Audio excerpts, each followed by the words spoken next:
Thank you for joining us for another episode of the Love of Life podcast. Tonight, we are talking with the director and the writer of The Healing Garden and the upcoming show on Lore TV called Breaking Laws, and that's coming up next. This is the Love of Life podcast, conversations with Jesse and Courtney. All right, and we're back. Well, Joseph Granda, thank you so much for coming on the podcast to chat with us tonight. It's a pleasure to have you. Thanks for having me. I actually feel like I'm actually in your living room because I think you're actually in your living room. Is that right? We are. That's right. This is our living room. That's very good. Did I mess up the name already? You did. I did. I was practicing it. It's Granda. It's okay. It's grand. I always, when people say, I know it's grand with an A at the end. Granda. You listen. I'm thinking Starbucks sometimes, it's Grande, like yes, Grande. Which means 20. So if I botch your last name again, that's the reason why. That's okay. Granda. We have Joseph Granda with us, and we're the least super of it. excited to have you. Right. Very good. So you have a very interesting background, and I wanted to see if you could tell us about growing up, where you're from, more of that, and then we'll ask questions along the way. Yeah, I was born in Northern California in San Jose, which was when I was a kid, it was cherry orchards. Now it's the Silicon Valley. My parents were in a cult called Jehovah's Witnesses.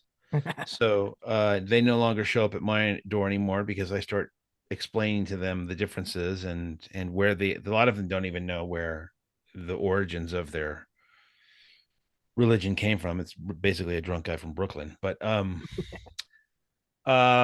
yeah, so I come from a broken home. My parents got divorced when I was 10. My father left. I never saw him again until I got a phone call at 25 that he'd been found dead. Oh my gosh. So that's what led me into theater. Well, and yeah, I went to college briefly and it wasn't for me. I moved to New York to I found that I started originally as a fine artist, and I paint and stuff, but the angst of a young man, of which I am no longer, clearly, when you have come from a broken home, and it's funny because I also just wrote and directed and played the lead in, not that I'm bragging, it's just a fact, in a feature film that just wrapped about a week ago called The Sasquatch. And I'll tell you about that later. So I went to New York. I got accepted into an acting school, and that's where I discovered why I became an actor. Because when the teacher was going around the room and why do you want to be an actor? And people would say, "Oh, because I feel like I have something to give to the world," and he'd go, "Wrong, you." And they'd say, "Well, I have an artistic expression that I need to give out," and he goes, "Wrong, you." He comes to me and he goes, "Why do you want to be an actor?" And I go, "Because I hate my parents." Exactly. That's it. Wow. And he basically said, people that don't look back. Listen, I don't stare at I do look back on my past, so I know where I come from, but I never stare at it because it's not who I am today for a lot of reasons. Not the least of which is Christ. So that's sort of where it all started. I mean, I got a PhD in waitering and bartending while pursuing an acting career. I have been on Broadway. I've been off Broadway. I got a break in a movie in the early 90s called Amongst Friends that I guess I starred in with two other guys, and that won a bunch of awards, and it sent me off I moved to Los Angeles, not a place I don't recommend. It's the only place in the world where someone can break your heart and then you're forced to drive past a billboard with their face on it for the next 3 months. It's a very weird place. So, and in the midst of that, I got sober. I got sober 29 years ago. Wow. In fact, I was working as an actor, and my agent called me in one day and she said, so there's this job offer for you, but the producer wanted to know how you're doing. I'm like, I'm great. Why? I was sort of the guy you always wanted to have at your party. You just weren't sure if you wanted me in the house. I wasn't mean, but I might be swinging from the chandelier.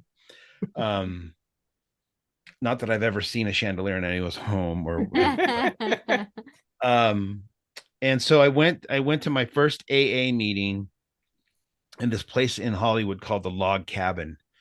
And I'm an incredibly punctual person. And so I showed up early and I get there and there's a guy mopping the floor, and I walk around and I look at it, and it's Sir Anthony Hopkins, and who's been sober for probably almost 50 years at this point today. And I look at him and I go, what are you doing?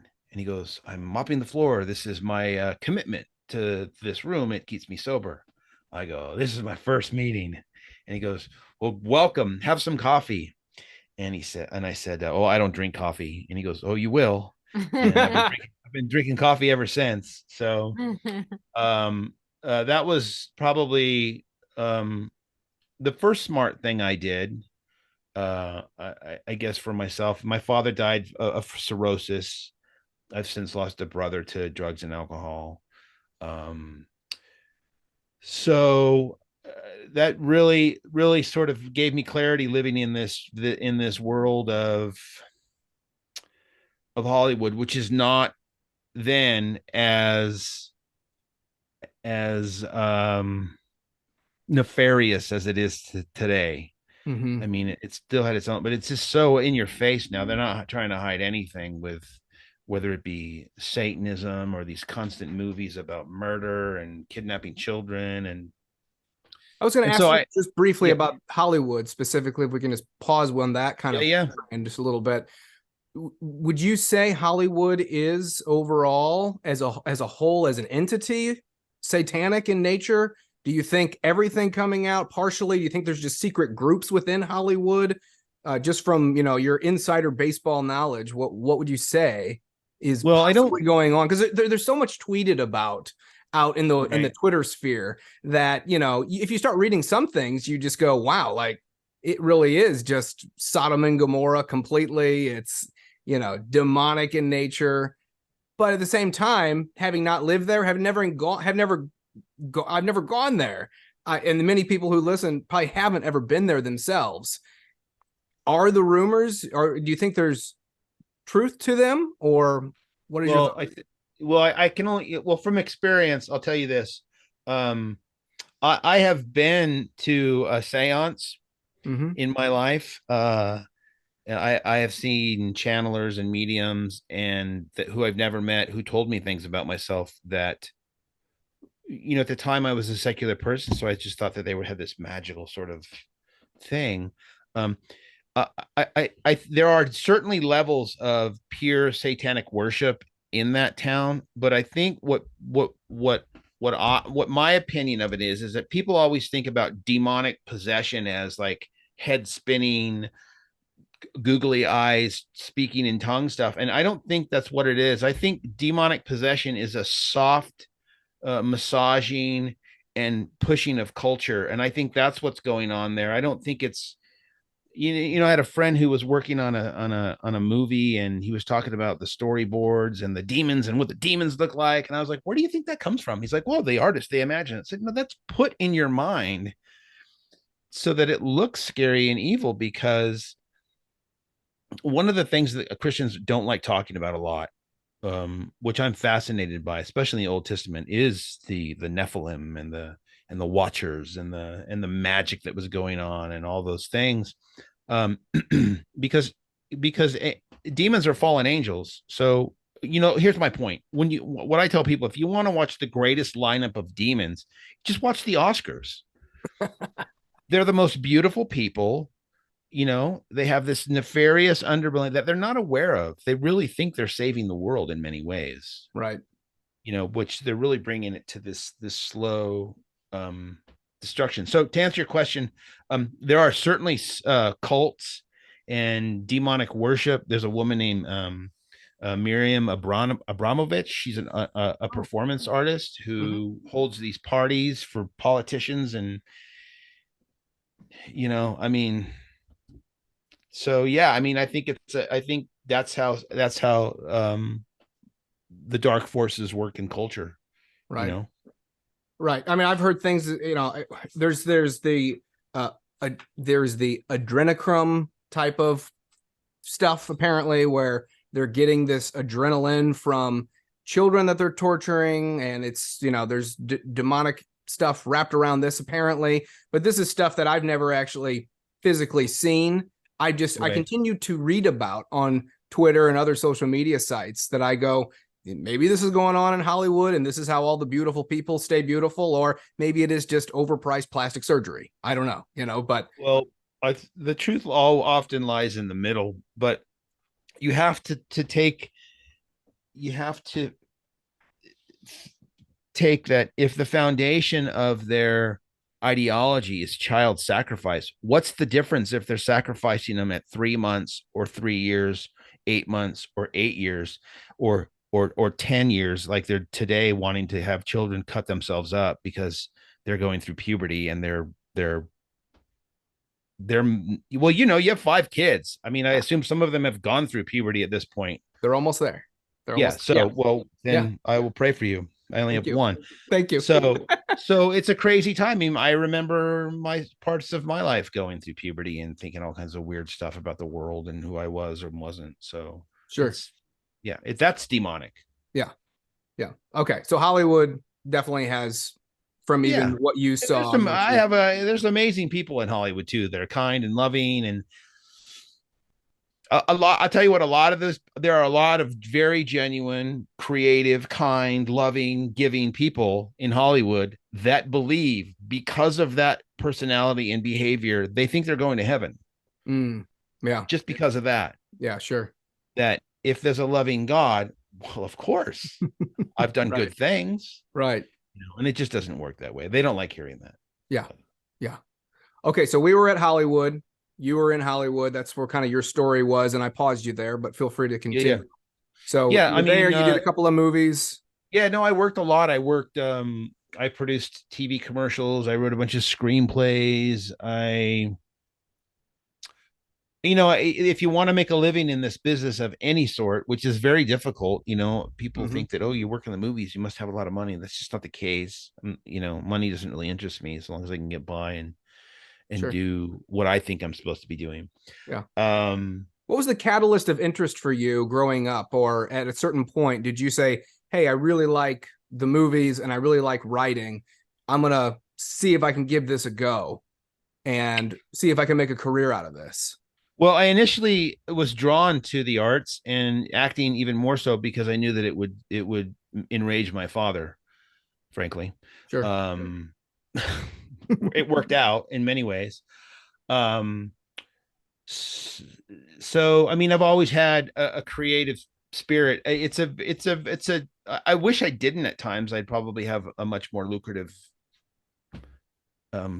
stream of income. I mean, I don't want to sound like I'm a pauper, but it's difficult. I don't think that, when Mozart was when Mozart was writing music, he worked for the government basically. Right. And they, so he was sort of the first rock and roller because he threw it in their face and said, I'm way too good for you. So like I tell my daughter, who has creative abilities, and that's probably going to lead her someplace, I said, the thing to remember is that if you can eke out any kind of living being a creative person, if that's your calling, that's a win. But if you think you're supposed to get rich, or listen, I don't wish fame on anyone. I've had very close friends that were roommates, that I tended bar with, that went on to be incredibly rich and famous people. And, 2 of them are dead from drugs and alcohol. And the other one is just unrecognizable as a human to me. Wow. I don't wish fame on anyone. I think it looks fun, and I've been around it. It's just not fun at all. Yeah. It suits some people well, but tell your story then about how you were given a role that you turned down that could have led possibly to some other avenue of level of fame, but you turned it down as a matter of conscience because you were uncomfortable with it. Yeah, I got offered a job. It was a long time ago, to play a campus rapist, you know. And I was not a Christian person, but when you're in a movie and then it gets put on TV and in the movies and people see it, and then you walk around Los Angeles, and then for 2 weeks you're the campus rapist, like, hey, Sure. it just didn't sit right with me. And I at that time had also begun, I had taken precepts in the Buddhist philosophy. It's not a religion with a god. It's a philosophy. It's a way of thinking. It's a way of being. Um, um, and so that's one of the things that in that mode of thought, it asks you, what are your intentions whenever you're approaching something. And I just thought, I said to my agent, I said, I'm not so sure I want to do that. And without a beat, she says, "Oh, would be really good for your career." Because it was probably would have it was a bunch of other stars and whatnot, and I often played a bad guy, as you can see, um, um, and she said it'd be really good for your career. And I just thought, well, what's my career if playing a rapist raping college girls is good for it? Like, it was a really kind of an epiphany. And then, because I was not a saved person, I said, well, what's it pay? And so I didn't turn it down, right? But then I thought about it, and it just, and I had a lovely girlfriend at the time, and it just didn't sit right with me. I turned it down, and they dropped me. My agent dropped me. I got another agent. I did another movie, and then it just slowly started to crumble for me that this just wasn't a place where I should be anymore. And I got rid of my expensive car, and sold my place, and I bought a used Honda, and I moved to here to Colorado, where I live now. So I was gonna. at the time of moving from California, from Hollywood, were you in your 20s, your 30s? What kind of age I was bracket? in my I would say, I was probably 36, Okay. 35, 36, I guess. Yeah. That's yeah, something like that. Okay. Um, and I thought initially about moving to Alaska, but I was still single, and so I ran the numbers. It's not good up there for a single guy. So Smart move. so yeah, and so as we spoke about earlier, I'm a hockey fan, and I still play hockey. I thought, well, let's find a place where I could maybe go to a ball game and a hockey game, and that's near the mountains, and so it's kind of easy to pick the Denver metro area. Yeah. And I love it out here. I've found my wife out here. My child was born out here, and I have no complaints. Wow. Uh, So when you met your wife, you still didn't know the Lord at the time. You and your wife were not believers when you got married. no, in fact, it's funny because I went fishing with my daughter today, and we had that conversation because we drove through the town of Boulder, which is 32 square miles surrounded by reality. Um, and I said, yeah, your mom and I, we would not do this today, but yet we lived together before we found Christ. And she's like, yeah, I know, mom told me. I'm like, well, I'm just Mom told me. making that note. Sure. And yeah, so we got married. A friend of ours who was a professor of philosophy at CU married us in a secular wedding. And I owned a business out here, a restaurant bar thing, and my partners were, I can't even say their name or the place because of the settlement, because I had to sue them. They were stealing. Anyways, and I had a 2-month-old daughter, and so all of a sudden I instantly became this, what they call, a stay-at-home dad. My wife works in technology, and so it was the most difficult and rewarding. For the first 4 years, I just didn't do anything but take care of my daughter. I wrote some screenplays. I actually sold the screenplay while I did it. Well, but I wasn't sure what to do. But I kept seeing these stickers in our neighborhood here and it's an orange circle, and it has what's if you looked out my window, called the Flatirons. It's a rock formation mountain. And so one day I Googled what the hell orange stickers in my town of Colorado, and it was the community church, which is one of the largest churches in Colorado. It is, I kid you not, a Walmart and a Safeway combined. That's what these two buildings used to be. They have 4 services on the weekend. They've got smoke machines, and they play rock music. And as a secular person, I understand that entry point into Jesus. Sure. Because I said to my wife, I literally said, let's go see what the crazy Christians in our neighborhood are doing. And so we went there, and we purposely showed up late because she was raised Catholic. My parents were Jehovah's Witnesses, and so that's all just kind of creepy stuff to us. And we listened to right outside the door of the auditorium, and the band was playing Limelight from Rush. And I said to my wife, this is either going to be really cool, or they're going to talk about spaceships 20 minutes in and we're out of here. And the pastor came out, and the pastor there, Jim Burgeon, who was actually a guy who, on a dive trip, about a year and a half later, after we got baptized there, remarried my wife and I in Bonaire, which is an island. It's a Dutch province. And so I just heard the message in a very simple way, in a building that had no crosses, no pictures of Jesus. It was kind of, it was hip, It was had this raw feeling. It was very male centered.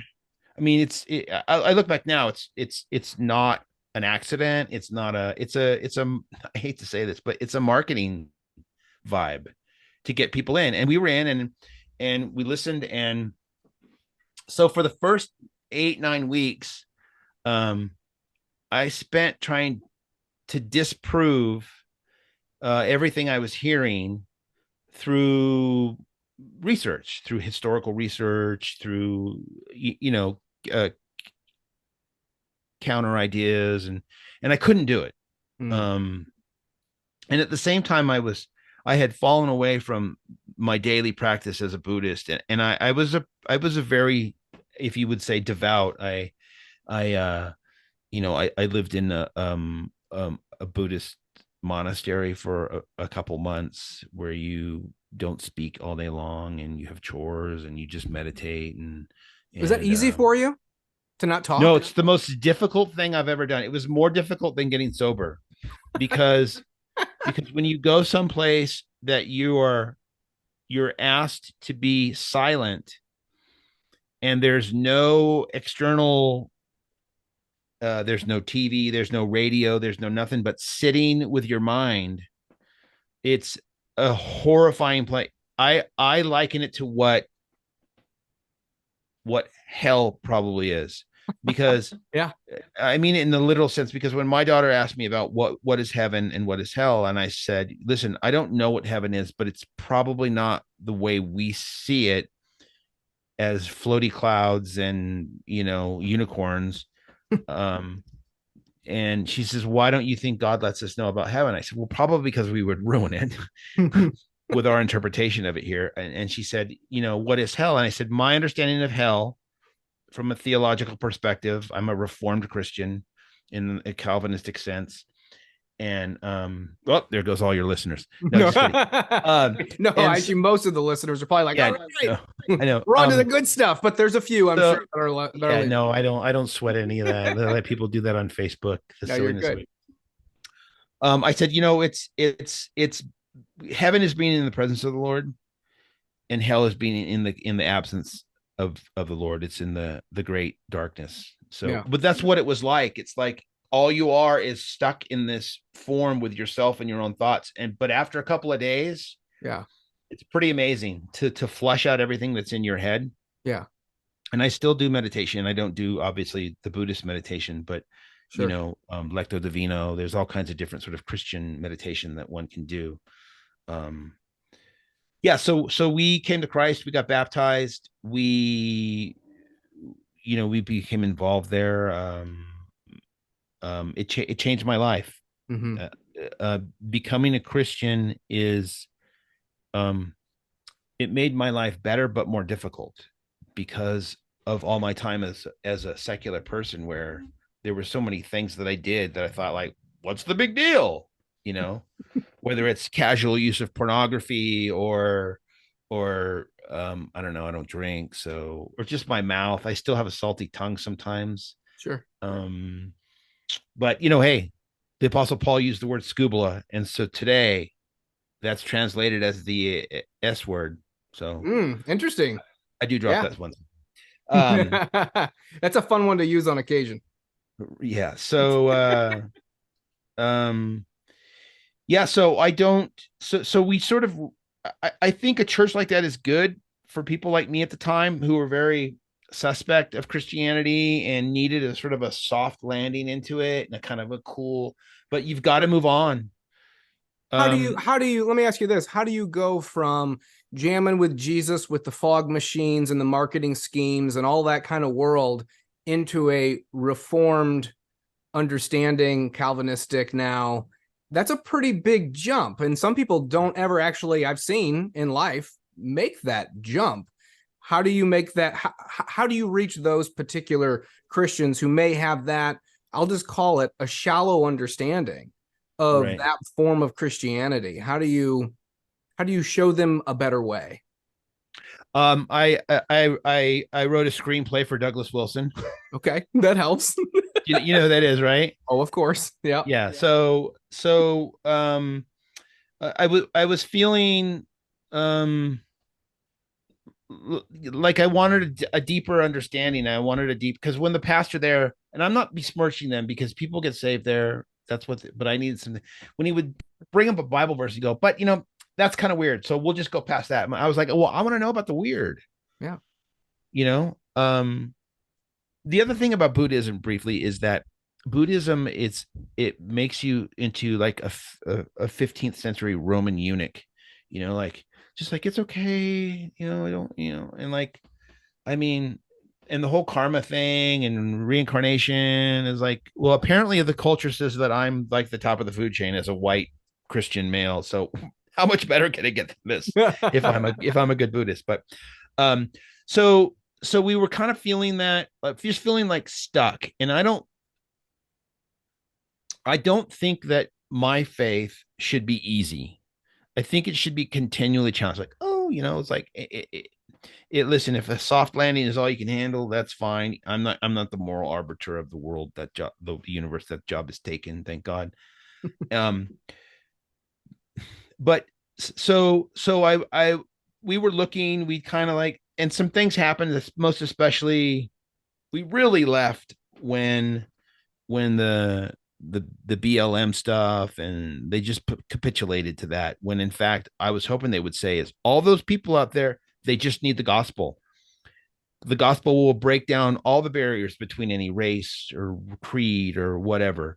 I just didn't want a soft faith. So I had started watching YouTube, most especially during the 2020, the pandemic. I guess, are they still calling it a pandemic? I call it just the government tyranny, but you can call it a pandemic if you want. We used to call it the pandemic, babe. That's what we used to call it. Yeah. So I started watching Jeff Durbin. He did like an 8-hour course on the doctrines of grace, and I was like, like every good Calvinist, the first time you hear that, you're offended. Like, I made this decision, I decided to come to Christ, and then and so then I started seeing some talks of Douglas Wilson, and so I read some of his books. I'm like, oh, the guy writes novels. And so I read a novel he wrote. I read a couple of them, but the one that really moved me was a novel called Ride, Sally, Ride. I don't know if you know the book, but it's Yep. basically it's set here in Denver, oddly I've read enough. it. You're right. It is in Denver. Yep, that's Yeah. right. And so as my wife said, "Are you reading that book again?" I'm like, "Yeah, this book really needs to be a movie." She's like, "Oh, well, what are you gonna do?" I'm like, I'm gonna write the author, Doug Wilson. And so I sent him an email and basically said, my name's so and so. I have an established career as a screenwriter and this and that, and I think this book should be a movie. And he wrote back, "I am at least interested in hearing what you have to say." And so him and one of his guys at Canon Press, I did a whole PowerPoint presentation of a pitch of it, like what it would look like, what it should be like. And then I went up to Moscow and I spent a couple days with Doug talking to him, and he's just a big teddy bear. I mean, he really is. I mean, I know he comes across as a real culture warrior, and he is, but he's a very gentle, nice man. If you meet him in person, he's one of just the kindest individuals. That's what Yeah, struck me is he's overtly kind. yeah, You yeah, know? and it's very genuine, Yeah. um and so I went up there and I did the song and dance for him and his guys, and I we struck a deal, and I wrote the movie and with intentions of directing it also. And then there was a lot of shifts up there at Canon Press, and when shifts happen, when it come in the sense of staffing and leadership, things fall to the wayside, and that's kind of what happened. I don't think it's dead, but Okay. So it to was ask just you about that because I did see a trailer a little over a year ago, I believe it came out. I really enjoyed the trailer. It looked great. So it's not yeah. I dead. don't. It's not a dead in the water project. Well, It I is didn't have something that anything to might. do with that trailer. Oh, A okay. guy named Darren Dorn did that trailer, and that trailer was made specifically to promote the book. Okay. And it's great. So that's the way the movie business goes. This movie that I just wrote and directed, I spent 2 years trying to get it made. Wow. I mean, And what's the title of that one again? So the listeners know the title it's of this new called The movie. Sasquologist. And what's the gist of this?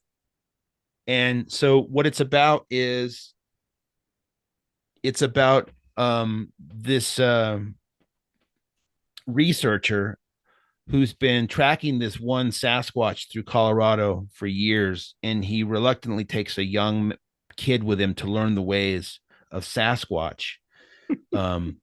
But it's not a horror movie. What it's really about is about men who grew up without fathers. And so what this guy discovers is that he's much like my own story, is he's really looking for his father out there. And the young kid needs a father. And so he relinquishes his looking for this thing anymore to actually sort of be a mentor and father to this young man, through this adventure and this journey of that. You never actually see the thing. Because I think whenever you show the Sasquatch in a Bigfoot movie, it just ruins it. Sure. But it's a coming of age story, really, and it has. I don't like Christian movies that have overt messages. Now that said, my very first film is it's very Christ affirming. It's a happy movie for families to watch. I was hired to write and direct that movie to be what that is. I'm very proud of it. I still get emails from people from all over the world thanking me for it. And that film is The Healing Garden for those The that are Healing listening. Garden. Yeah, right. And so this has a very underlying message of because the kid has these Christian underpinnings, and the older man who I actually play in the movie is an atheist. Well, he's a professor of evolutionary anthropology, so but that's sort of the gist of it. And so that'll be out in 24. Okay. That's in post-production right now. Will So that so be on then the Lore streaming service, or will that be just everywhere? Well, interesting enough Amazon. is that initially you'll only be able to see it at Merkel Media. And Okay. so Merkel Media, I'm the head of film development there. And Tony Merkel, who is Merkel Media, is a fellow in Christ. and Tony has one of the largest paranormal podcasts out there. It's called the Confessionals. Wow. Actually, he'd be a good guy to have on your show, because his point of view is that, okay, you've seen these things are happening to you. What do you think they are? What do you think they are? And then he says, cool. here's what I think they are. And then he can show them Bible verses that talk about the weird, talk about fallen angels and the Nephilim and the giants and the apparitions. And so I've done 3 movies with him now, that are documentary style, going out looking for these things based on people's experiences. And our whole vibe is that these are demonic entities that are trickster spirits. If you read things like Joseph Campbell and some of the other book, I mean, if you read, I know it's not in the canon, but if you read the Book of Enoch, it's just filled with everywhere giants and angels romping around, and so yeah. I was a big fan of the late great Dr. Michael Heiser. I don't know if you know who he was, but Sure. Yeah. his book, The Unseen Realm, is just amazing. So that's how I came to the Reformed faith. So the second time I went up there to Moscow, I had told Doug, I said, so we're really looking for change in churches, and we've gone to a couple, but nothing's really clicked yet. And he goes, oh, you got to go see our brothers down in Denver. And because I'm a sinner, my first thought was like, oh, that's like a 25-minute drive. But yeah, we go to Trinity Church, Denver. Our pastor's Brian Brown, and it's a Reformed, and it's we're very, very grateful. Yeah. They don't play any rock music, and I'm okay with that. They don't play any rock music. More of a jazz guy. Yeah. Yeah. Jazz is good. Talk to us a little bit about the craft of directing. Who do you glean from or take from as far as movies are concerned? Are there certain directors that you feel like you either imitate yourself or that you just really like their stuff? Yeah, I don't really imitate, but a director that I really like, that I've met a couple times because his daughter was my roommate, is the director David Lynch, who just does really weird movies. I really like the style of the Coen brothers, which is sort of what this movie that I just did is in the spirit of. Sure.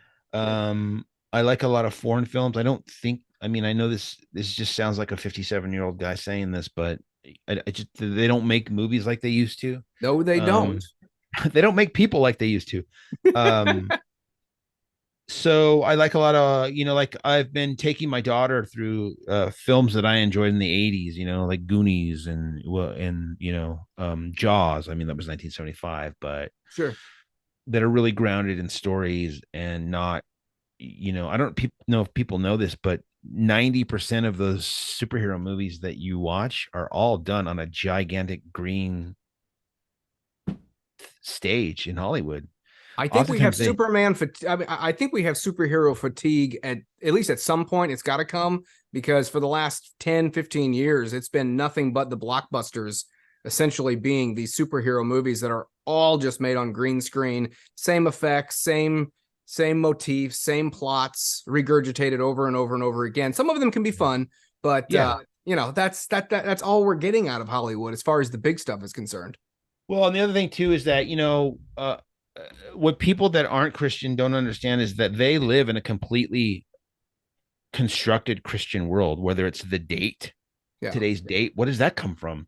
Right. But all of these movies could not have happened without the story of Christ, the good overcoming evil. Oftentimes you see these superheroes. What do? They die. Yeah. And they come back to life. They're resurrected by something outside of themselves that ultimately becomes part of themselves. I mean, Tony Stark is a great example of that. His is technology, and he became one with technology and, the Trinity and that kind of stuff. But sure. It's just a depraved sort of like, I mean, I could be making a whole bunch of money making horror movies. I really could. I mean, and I've turned down some writing assignments. Is there a way you could spin it a little bit? Could you make a horror movie and not do it in the vein of, a naked girl in every other scene or whatever? Could you do it in such a way that I haven't seen this new Nefarious movie, but apparently it's a horror movie from a more or less Christian world or Christian perspective. But is that something you've thought about doing? Maybe spin it, because there's quite a bit of horror in the Bible. In fact, even the Proverbs talks about, the adulteress, you go down into her house, and Proverbs begins to describe this adulterous house like it's a haunted house. Right. Yeah. Yeah, I probably could, but to sit down and write a screenplay, you're really sitting alone with yourself for a couple of months every day. I have an obsessive writing schedule. Yeah. I get up at 4 and I write till 8. I take my daughter to school and then I review what I did. And I do want to write. I do want to do provocative things, and there's some of that in the Sasquatchologist. In regards to faith, it's there. I think that if you're a Christian and you feel creative, you should go out and do whatever it is you feel you're called to do. I don't recommend following your heart. I think that's bad advice. Mm-hmm. But your creative calling is a good thing.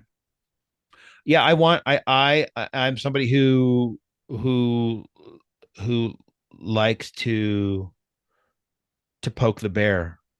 Mm-hmm. I mean, I think that's something that I learned from Doug Wilson, is that we're called to give ridicule and scorn to the opposition, and then offer them love, which doesn't go over well with them. Yeah. I mean, I was talking to my wife last night because I'm writing something right now that I'm pretty sure people would picket my home if I get it made. Can you tease that at all, or no? Yeah, so I'll tell you basically, it's called Love is Love. Oh, okay, I know where you're going. And it's about a distraught man who takes a WeWork office hostage with demands that he have one last conjugal visit with his deceased wife that the state is holding. Oh my gosh. And the story basically is a guy who gets fired from his job because he won't put where the pride pin. Lost his wife to the COVID vaccine, and he's struggling with his faith. And some things happen, and he snaps. Christians snap all the time, and so picture Dog Day Afternoon with a Christian vibe of like, listen, because the point, listen, I know this is a very unpopular thing to say, and so be it. But the point is that those people marching in the street are already having sex with corpses. That being themselves, because it's abomination, and you're damned to hell for that. It's all in Romans. I mean, the month of June is Romans 1 and Romans 13, giving over to their depraved mind. So that's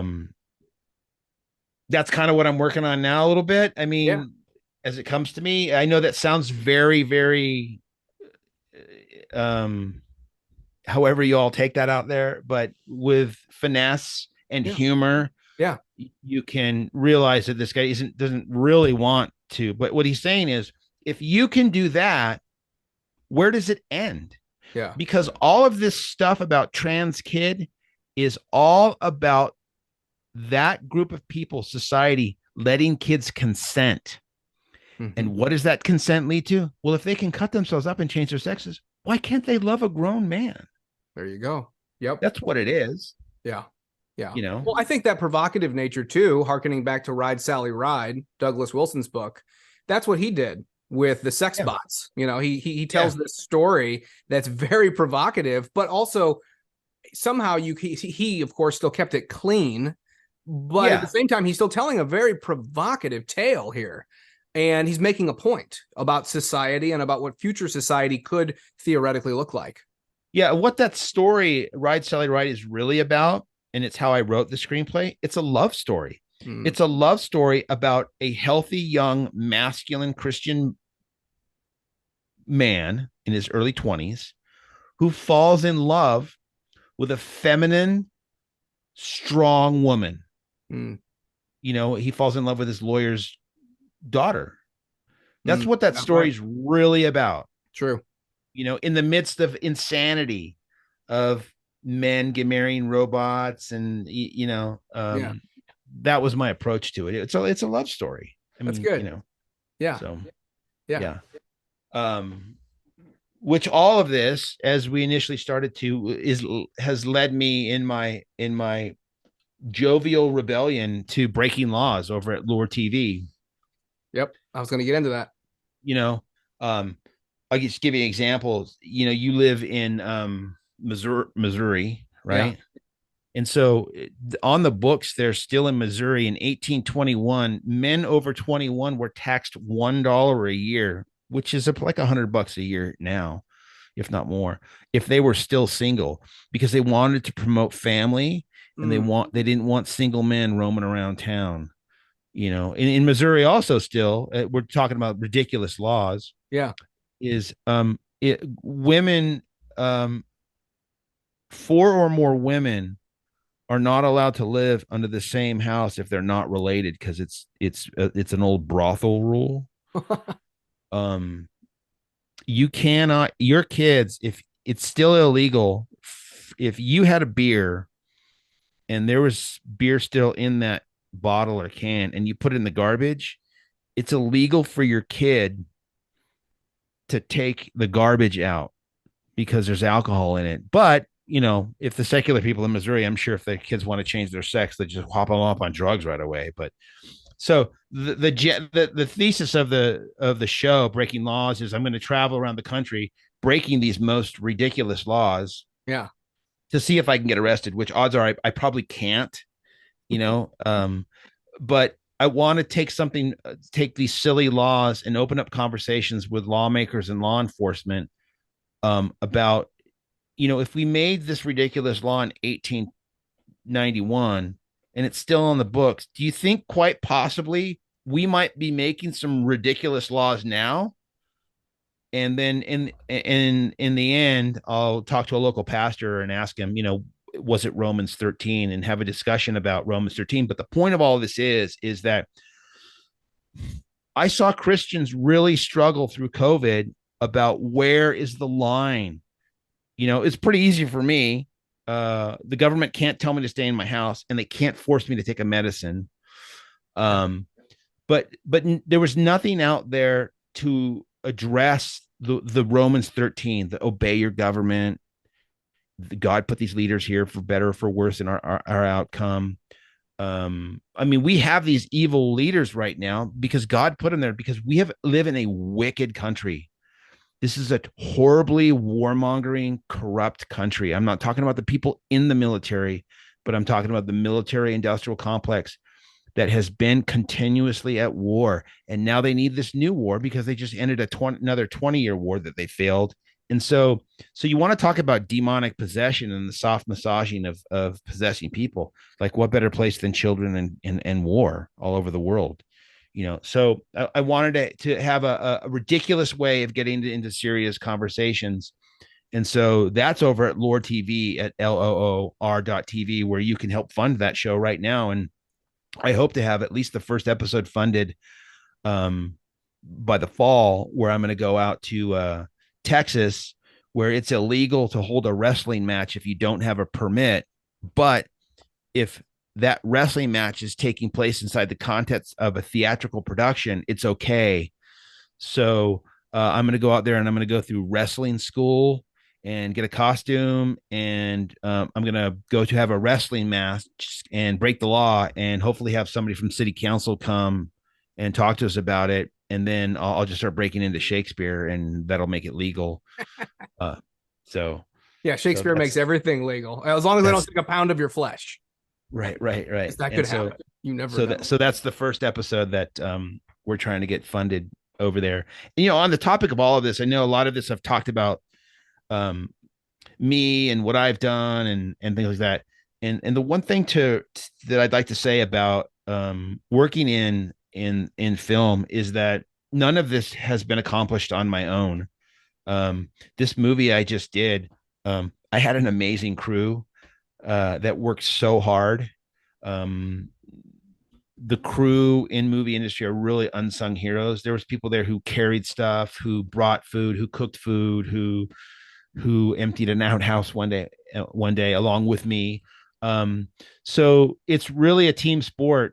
This, you know, I think the only thing that I did alone was in the writing process. And even that, especially in screenwriting, there's no such thing as writing. There's only rewriting, and you have to give it out to people to read and get feedback, and then you have to write it. I mean, the script that we shot, that we finished up, shooting about 10 days ago. I mean, I rewrote that thing 16 times because I got feedback from people. And so I just wanted to not sound like this is not me doing this. And also, quite frankly, I couldn't pursue this if it weren't for the love and support of my wife, and that my wife is so good at what she does at her job. So it's just not about me. Yeah. As much as the hour I've been talking about me or whatever we've been talking. Sure. To clarify. No, you got a lot of great things in the queue, and you've got a very powerful testimony too. So it's great to hear your story. I was going to ask you on the breaking laws. Is the goal to go to all 50 states and just kind of show the dumb, nonsensical laws for each state, or is there just a certain select number you're aiming at? Well, I mean, if it's successful, I'd love to do all 50 states, which can easily be done. I have a podcast called Breaking Laws, the podcast, which I talk about people with laws. It's just a series. It's not going to be an ongoing thing. It's just sort of a teaser to the show. I've talked to some pastors on there. I talked to a guy who served time in 3 different prisons in 3 different countries, and now he works as a guy who helps people prepare to go into prison, and then helps people transition. That's a loaded word these days, transition, but transition out of prison into public life. So yeah. But yeah, I mean, also in Missouri, I don't know if you guys still have milk delivery, but it's illegal for him to run with the milk. We have milk delivery here, so as long as he's walking, he can't run. He can't run with the milk. That's hilarious. Yeah. Well, if ever I spot that on the road, I'm gonna be like, "Hey, stop running! It's against the law." Right? Yeah. Hilarious. Yeah. When it comes to breaking laws in the whole COVID era, we still, even though it's been 3 years, we still hearken to and talk about the COVID nonsense. And it is so interesting just how you had mentioned the church that you had first gone to, the BLM, how they sort of handled it, and they didn't handle it right. And then we have, COVID, how so many churches in the past just, they really didn't handle it right. And I don't know, my position is subjective. I don't have the overarching objective lens on every single pastor on how they handled it and how they then came out to say, oh, we really didn't handle this right. I have heard some stories where pastors have done that, but it seems like by and large that people are just trying to put things behind them. I saw an article from Christianity Today, which is really not Christian anymore, but they were essentially saying, we need just complete forgiveness on both sides. We need amnesty, and we need to forget and move on, and that's it. But they're not admitting, what I don't find is a lot of pastors admitting, you know what? Jesus is Lord, not the CDC. So we made a mistake, and we just want to rectify that with our congregation or with a letter or things of that nature. It really seems that people just kind of, wash their hands of it. It's not people, it's the pastors. That's what I'm saying. Christianity is our worst export to the world. Yeah. I mean, having spent, I've been a baptized Christian now for 12 years, and I'm 57. So you can do the math on my prior sinful behavior to my saved sinful mind. The problem with pastors today is that nobody wants to kill them like they used to in the old days. They're just like, well, those nice Christians, and I'm not talking about taking up swords, although that may be necessary someday. Yeah. But I think this was all a test run for something bigger 10, 20 years from now. Or less, yeah. I think climate change might be their next play, or one of their next plays that they're going to push on us. Just that, hey, you got to stay in your house this week, because, we're even, if you have the weather app, you can go on there today, I think, where you can see it. The air quality is really bad. Don't go outside. Try not to drive your car. I can see that saying in California, where Newsom's the governor, but I'm getting that here in Missouri, or we have we have a Republican governor. We're not that leftist. Well, at least, St. Louis County is, but whatever. Well, all those, Missouri, but it's crazy to me. I think that's one of their, I think that potentially could be one of their plays, is that lockdown was so good. Look at it. The environment, it's cleansing itself, healing. I was reading articles a month or two into the shutdowns of 2020, and they were essentially saying, oh, this is so good for the environment. It's like, they're going to circle back to this. Yeah. I mean, it's a really interesting time to be alive right now, because what we're witnessing is the downfall of an empire, the American empire. One of the things, even if you look at Rome, gender fluidity was something that came in there before its fall. So it's a really interesting time to see how people are really moving away from legacy media. It really has no power anymore. It's really them at cocktail parties talking to themselves about how great they are. Politics is Hollywood with ugly people, physically ugly, and Hollywood is beautiful people that are ugly, and not all of them. I don't want to paint broad brushes, but yeah, it's a really, really interesting time. There's lots of big dynamic shifts. I think they've probably tagged who the compliant ones are and who the ones aren't. I said this the other day to my, well, not to my daughter, but we're at dinner. She was there, and my wife, and I said, there are so many things that are coming into this world that I am so happy I'll be long gone by the time they get here. And my daughter was like, "You're dark." But I have a good life. I love my wife. I love my daughter. But there is a part of me that I know this will sound weird, but I look forward to dying, because I think world is just such a grind, even at its best sometimes. Don't get me wrong, my life is full of joy. I try to live my life completely fearless and absurdly happy and constantly in trouble, because if you're a Christian and you approach the world fearless and happy, you're going to be in trouble with the world, because they don't like to see that, especially when they say, why are you like that? And you go, because Jesus Christ saved me. Yeah. I mean, for me to say that and mean it, if somebody had told me that 20 years ago, I would have kicked them in the groin and said, you're out of your mind, which is another, for me, is that all of those that the Father gave me, none shall I lose, because I would not have chosen to come to God. Yeah. I was having a good time as a sinful secular person, or so I thought. But now that I have a Christian world perspective, and I'm inside the faith, and I look out and I go, holy smokes, I can't believe I was ever I thought that way, or or thought, abortion, what's the big deal? I mean, I understand secular people, how they go, whatever. Yeah. I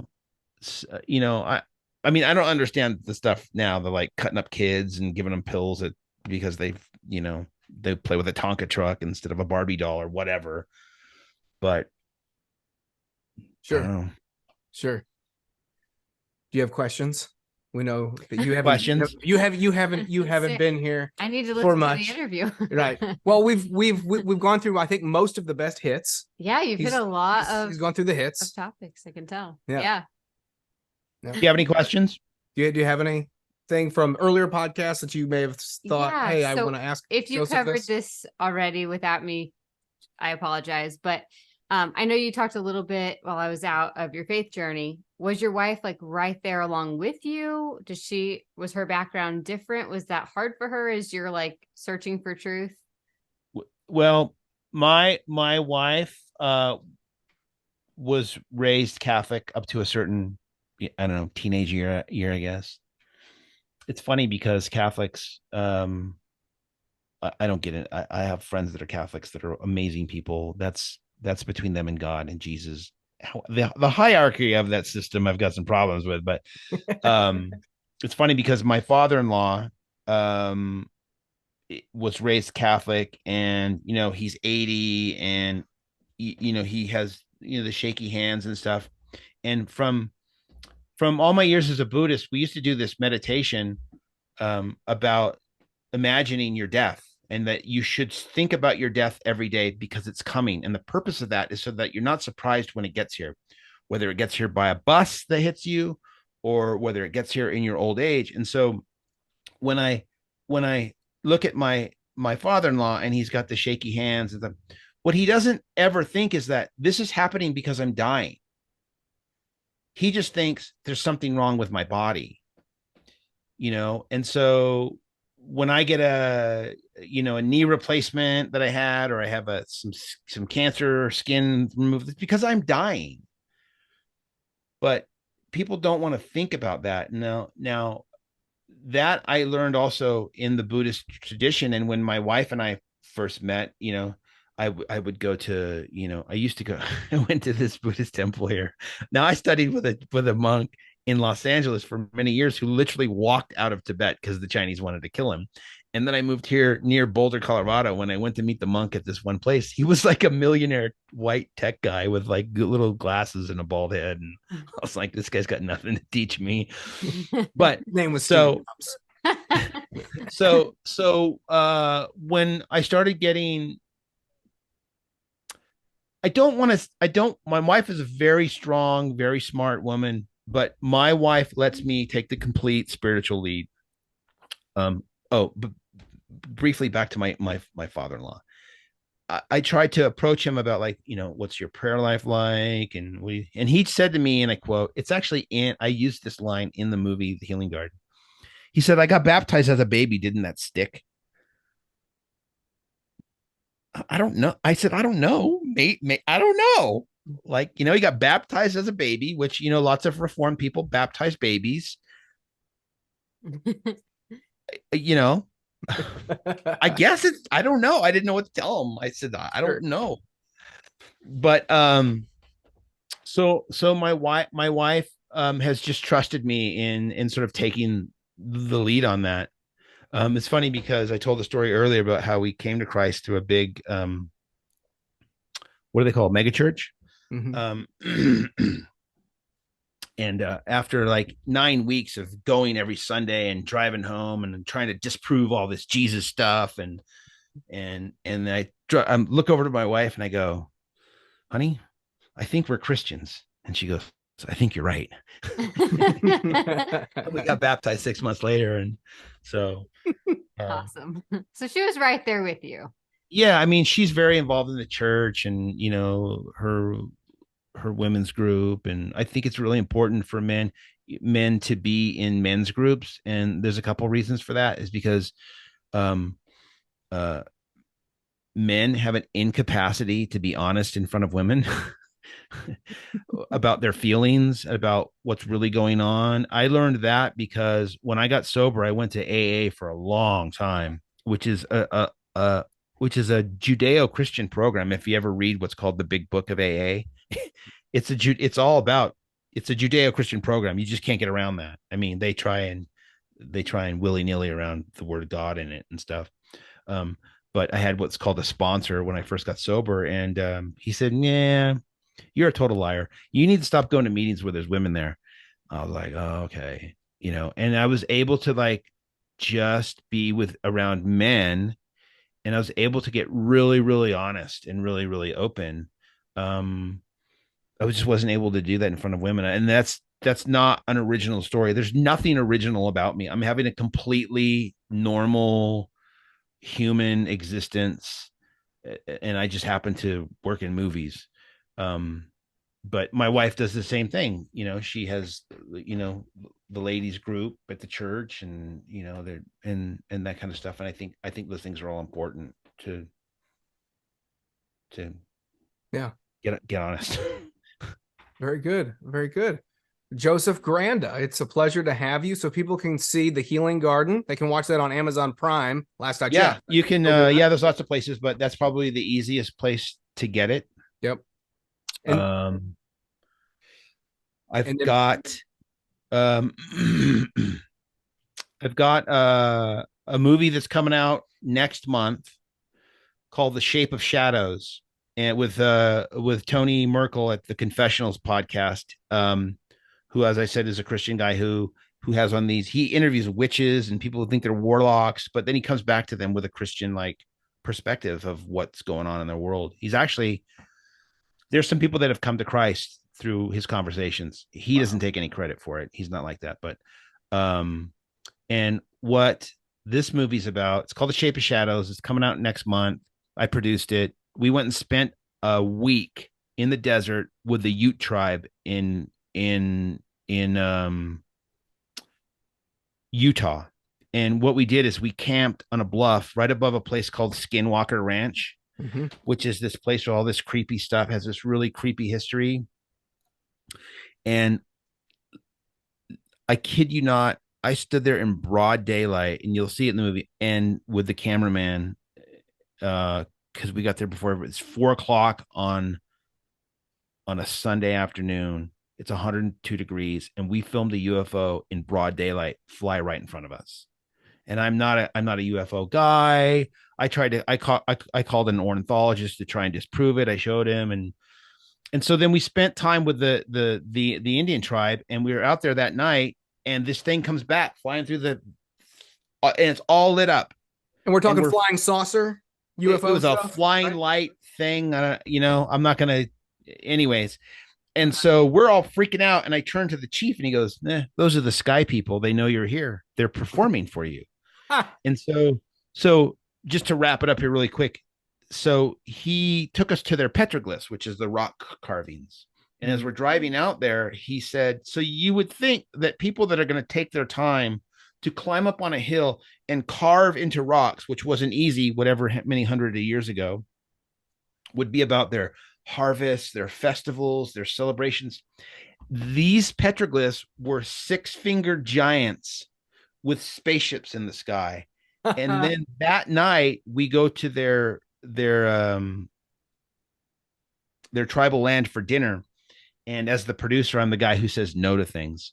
Because the cameraman and Tony are Christians. The other two guys are iffy. I don't know, that were on the crew. The chief says, come, we're going to pray over the meal. And I stepped forward and I said, his name was, get this, if I ever were to have another kid, this would be his name. This guy's name was Bo Standing Rock. Like, is that like one of the greatest names? And I said, Chief Standing Rock, I don't mean any disrespect, but we're here just to observe. And he turned over to me and he goes, we pray to the same Jesus that you do. And I was like, had no idea. And so they're Catholics. Because the Catholics got to them first. So they're Catholics. He did the Lord's Prayer. We ate with them. It was really amazing, because then our whole conversation was about how they didn't feel that these are spiritual beings that come and show themselves to them. And they still have their old traditions, but they no longer worship the creation. They worship the creator, because their old heritage, they worship the land and the tree and the animal. And it was really, really fascinating. So, wow. You can't write anybody off. God works it in there in a lot of different ways. Super interesting. But yeah, I really appreciate your time and having me on. Absolutely, Joseph. It's been a pleasure. Yeah. Thank you so much. All right. Have a great night. You too. Thank you for listening to the Love of Life podcast, Conversations with Jesse and Courtney. It is our duty through our schools to create a new one, a God-centered one. We are told in Proverbs 8, verses 35 and 36, for whoso findeth me findeth life, and shall obtain favor of the Lord. But he that sinneth against me wrongeth his own soul. All they that hate me love death.